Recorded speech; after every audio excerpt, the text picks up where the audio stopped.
trochou štěstí to může být klidně útok na Birdie. Dnes ta pin pozice na pravé straně. No, Tiger bude teď doufat, že ho zajistí syn Charlie. Druhý je nejmladší účastník turnaje v 15 letech. Mladší je jen Will McGee. Vůdcům se vaří krev, že nezahráli Birdie na pár pěst. To bude doma téma k večeři. Ať to dopadne jak chce. Jo, pozor, tak tohle si necháme líbit, dámy a pánové. Tohle je snad Charlieho první ESO. A velká paráda. Pane, jo. Ho, ho.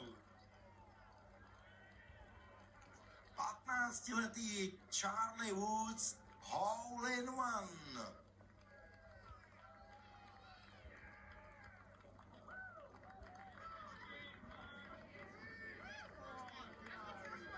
Tak pokud jste si ještě pod stromečkem nerozbalili nějaký ten golfový dárek, tady vám ho Charlie pěkně naservíroval na stříbrném podnose. Fantastická paráda. Ono, jak to trefil, tak chytil ten Tigerův výraz. No, v každém případě jde v otcových stopách v tomhletom ohledu, protože Tiger na začátku své kariéry v těch